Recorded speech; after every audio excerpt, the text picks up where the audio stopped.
Hello everyone, so how are you all. So आज हम इसका लास्ट पार्ट शुरू करेंगे। चैप्टर 7 कंट्रोल एंड कोऑर्डिनेशन का पार्ट नंबर 5 लास्ट पार्ट हम स्टार्ट करेंगे। आज हम एनसीईआरटी के बैक के क्वेश्चंस करने वाले हैं। आपको पता है कि एग्ज़ाम में कई बार एनसीईआरटी के एज इट इज़ क्वेश्चंस आए हुए हैं, तो एक एक करके हम सारे डिस्कस करते हैं, ठीक है। सो टॉपिक्स कवर्ड किया है इसमें एनसीईआरटी के बैक के क्वेश्चंस, और ये सब हम कुछ करते हैं। आगे स्टार्ट करते हैं आज की वीडियो। कह रहे why are some patients of diabetes treated with insulin injection. हम डायबिटीज़ के पेशेंट को इंसुलिन का इंजेक्शन क्यों देते हैं, क्या वजह होती है? क्योंकि उनका जो पैनक्रियाज होता है, पैनक्रियाज में से क्या इंसुलिन निकलना बंद हो जाता है, प्रॉपर निकाल नहीं पाता, तो इसलिए उनको बाहर से क्या लेने पड़ते हैं, इंजेक्शन लेने पड़ते हैं, जिनका ब्लड शुगर लेवल बढ़ जाता है ना। आंसर पढ़े। Because they need to control their blood sugar level because it is too high. Give an example of a plant hormone that promote growth. तो मैंने बताया था ऑक्सिन होता है जो ग्रोथ को क्या करता है, ग्रोथ को इंक्रीज करता है। कह रहे how is the movement of A light of A sensitive plant different from movement of A shoot towards light. तो जो सेंसिटिव प्लांट है वो टच को रिस्पॉन्ड करता है, और जो शूट टूवर्ड लाइट है वो लाइट को रिस्पॉन्ड कर रहा है। तो दोनों अलग अलग हो गए ना। इनमें डिफरेंस कई बार एग्जाम में आया हुआ है कि इनमें डिफरेंस बता दो। तो जो सेंसिटिव प्लांट है it is a nastic movement, और जो शूट टूवर्ड्स लाइट है it is a tropic movement. ये टच को रिस्पॉन्ड कर रहा है और ये लाइट को रिस्पॉन्ड कर रहा है। ये कब होता है, जब एकदम से पानी का लॉस होता है। मैं समझा चुका हूँ है ना बहुत अच्छे से, कि जैसे ही पानी का लॉस होता है वो अपनी लीव्स को श्रिंक कर लेता था ना, टच मी नॉट प्लांट। और ये क्या होता है, unequal growth on the two side of the shoot. It is a not a growth movement, it is a growth movement. ये ग्रोथ होता है इससे, लाइट जैसे ही आएगी तो उससे ग्रोथ होगा, ठीक है। नेक्स्ट कह रहे how do auxin promote the growth of A tendril around the support. अब मान लो कि ये सपोर्ट था और ये एक प्लांट था। इस प्लांट को जैसे ही ये सपोर्ट के टच में आया लाइक दिस, तो वैसे ही यहाँ पे इसने टच किया ना इसको, और ये वाला पार्ट था, ये अवे वाला पार्ट था, दूर वाला। तो जो टच वाला पार्ट है वो ग्रो नहीं करता इसका, और जो अवे वाला पार्ट है वो क्या करता है, वो ग्रो होना स्टार्ट हो जाता है। ये बात हमेशा याद रखना, जो टच में होगा वो पार्ट ग्रो नहीं करेगा, जो दूर होगा इसके ये वाला पार्ट ग्रो होगा और इसको ऊपर की तरफ पुश करेगा, और ये इस सपोर्ट में ऐसे राउंड राउंड राउंड राउंड पूरा राउंड राउंड कर देगा, ठीक है। आंसर पढ़े एक बारी, क्या कह रहा है answer. So auxin is synthesized at the shoot tip, it help the growth, it helps cell to grow longer when a tendril come in contact with the support। जैसे ही टेंड्रिल कांटेक्ट में आएगा जो ऑक्सिन होगा वो जल्दी जल्दी क्या grow होना शुरू हो जाएगा, और the cell on the opposite side. इस बात को हमेशा याद रखना कि वो हमेशा ऑपोजिट साइड में होता है। So that tendril form a coil around the support, this makes the tendril appear as a watch spring. देखो कुछ ऐसे ये दिखा रखा है इसमें, कुछ ऐसे इस टाइप से क्या होगा, ऐसे राउंड राउंड राउंड होना शुरू हो जाएगा ये, ठीक है। Next what happen when growing plant detect light. जैसे ही ग्रोइंग प्लांट लाइट को डिटेक्ट करेगा क्या होगा, जैसे ही ग्रोइंग प्लांट लाइट को डिटेक्ट करेगा तो क्या होगा, फोटोट्रॉपिज्म होगी ना, वो उसकी तरफ बेंड हो जाएगा। विच हार्मोन इज रिलीज, तो कौन सा हार्मोन निकलता है जब वो ग्रोइंग, ऑक्सिन बताया था मैंने आपको। अब आप मान लो कि यहाँ पे सन है, यहाँ पे ये प्लांट है, और जैसे ही इसने सन को रिस्पॉन्ड किया तो इसका जो शूट था इट विल बेंड, कैसे बेंड हो गया, टुवर्ड द सन, और जो रूट था it will bend away from the sun. आपको अगर पेपर में क्वेश्चन पूछता है कई बार कि ऑक्सिन कहाँ निकलेगा, तो ऑक्सिन हमेशा शेडी पार्ट में निकलेगा। कहाँ निकलेगा ऑक्सिन, हमेशा जो इसका शेडी पार्ट है, छाया वाला पार्ट। ऑक्सिन कभी भी सन की साइड नहीं निकलता, ऑक्सिन हमेशा कहाँ निकलेगा, शेडी पार्ट में, ठीक है। आंसर पढ़े एक बार। तो क्या कह रहे हैं, when growing plant detect light, a hormone called auxin synthesized at the shoot tip, it helps the cell to grow longer when light is coming from one side। जब लाइट एक साइड से आ रही होती है ऑफ द प्लांट, ऑक्सिन हमेशा उसके shady side में निकलता है। This concentration of auxin stimulate the cell to grow longer on the side of the shoot which is away from the light. तो जो उससे दूर होगा उसको ग्रो करना शुरू कर देगा, इसलिए ऐसा लगेगा कि प्लांट उसकी तरफ बेंड हुआ हुआ है। आप मान लो यहाँ पे सन है और यहाँ पे अगर वो ऑक्सिन निकला तो ये वाला ऊपर वाला पार्ट ऐसे ग्रो हो जाएगा इसकी तरफ, ऐसे ग्रो होना शुरू कर देगा, और ऐसे लगेगा कि वो सन की तरफ बेंड हो चुका है, देखो ऐसे, ठीक है। आगे कह रहा है design an experiment to demonstrate hydrotropism. Hydrotropism को हम कैसे डेमोन्स्ट्रेट करेंगे, तो देखो एक बार एक एक्सपेरिमेंट समझते हैं। ये दो बीकर लिए हमने, beaker A and beaker B. एक में पानी लिया, एक में कोई पानी नहीं लिया, एम्प्टी लिया। हमने यहाँ पे जर्मिनेटिंग सीड डाल दी, ठीक है। एक ये पाइप लगा दिया, ट्रांसपेरेंट सा पाइप प्लास्टिक का लगाया ताकि मॉइस्चर बाहर ना जाए। तो हम नोटिस करेंगे सपोज ये जो सीड्स है, सीड्स का जो रूट्स होता है वो हमेशा किस साइड पे निकलना शुरू हो जाएगी, वाटर वाली साइड पे, है ना। आपको ये दिख भी रहा होगा, ये जो सीड्स है इनका जो रूट होगा वो किस साइड निकलना शुरू हो जाएगा, पानी की साइड से। तो क्या दिखाता है, हाइड्रोट्रोपिज्म। हाइड्रो का मतलब क्या होता है, हाइड्रो मीन्स वाटर। तो किसको रिस्पॉन्ड कर रहा है ये, पानी को। इसलिए मैं क्या बोलूँगा, इट इज़ नोन एज, इसको हम कहते हैं हाइड्रोट्रोपिज्म, ठीक है। Take two small beaker A and B, fill beaker A with water, now make a cylindrical shaped roll from a filter paper and keep it as a bridge between beaker A and beaker B, है ना। ये हमने रख दिया paper roll लगा के, A और B के बीच में ब्रिज सा बना दिया। Attach a few germinating seed in the middle of the filter paper bridge, now cover the entire setup with a transparent plastic container so that moisture is retained, ताकि moisture बाहर ना जाए। हम क्या नोटिस करेंगे, वी विल ऑब्जर्व जो roots हैं germinating seed की वो ए की तरफ ग्रो होगी, क्योंकि ए में पानी भरा हुआ है।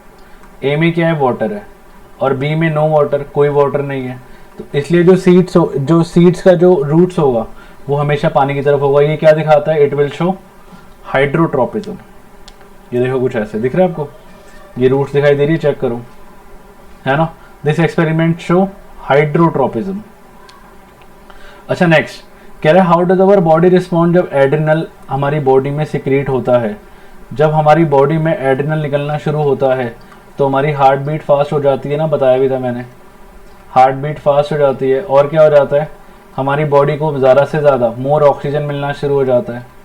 और क्या होता है, और इसके बाद हमारी बॉडी को एक रिस्पॉन्ड करना होता है, क्योंकि वो रिस्पॉन्ड किसकी तरफ करेगी कि भाई उसको या तो डर लग रहा होगा, ठीक है, फ्राइट एंड फ्लाइट कहते थे ना, या फिर उसको उससे भागना होगा।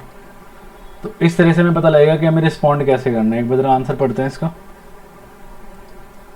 क्या कह रहे हो।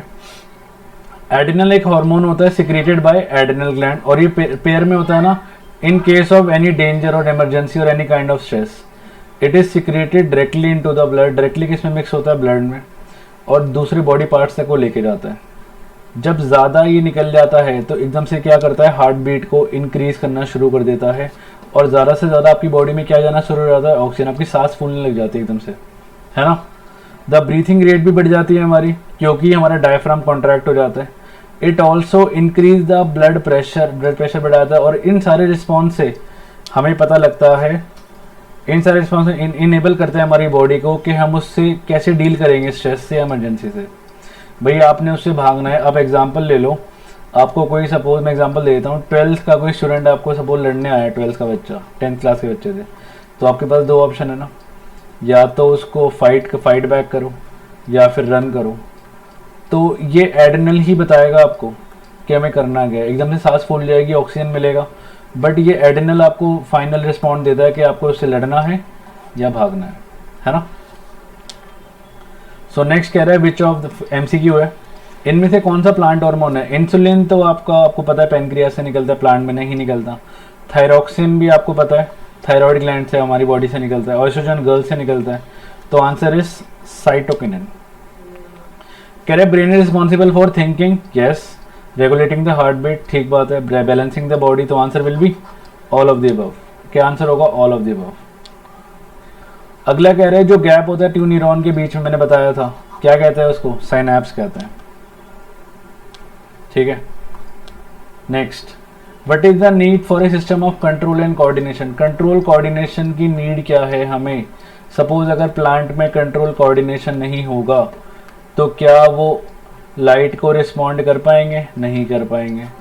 क्या अगर लाइट को रिस्पॉन्ड नहीं करेंगे क्या वो ग्रो हो पाएंगे, वो ग्रो भी नहीं हो पाएंगे। क्या फ़ायदा फिर। अगर वो एनिमल में नहीं होगा तो सपोज आप अपनी जो डेंजर सिचुएशन में क्या अपने आप को सही रख पाओगे, नहीं रख पाओगे।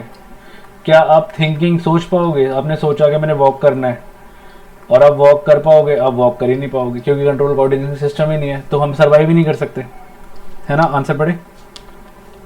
सो an organism need a system of control and coordination for its survival. Plant को चाहिए होता है CO2 H2O सनलाइट। क्यों? क्योंकि इनकी बॉडी में एक हार्मोनल सिस्टम होता है जो कंट्रोल करता है। सोचो अगर ये हार्मोनल सिस्टम ना हो तो स्टोमेटा ही ओपन ना हो, है ना। एनिमल्स को क्यों चाहिए होता है? एनिमल्स को कंट्रोल कोऑर्डिनेशन चाहिए होता है हमारे एक्शंस लेने की वजह से, सोचने के लिए, बिहेवियर के लिए। और इन रिस्पॉन्स से हम क्या करते हैं, जो बाहर का जो एनवायरनमेंट है, स्टिमुलस है, उसको रिस्पॉन्ड करते हैं और अपने आप को बचाते हैं, या फिर उससे हम भाग जाते हैं। बचाते भी हैं और भाग भी सकते हैं, ठीक है। तो ये हमें क्या करता है, एक तरह से हमें प्रोटेक्ट करने का भी काम करता है। अगला कह रहा है compare and contrast nervous and hormonal mechanism. Nervous and hormonal mechanism for control and coordination animals.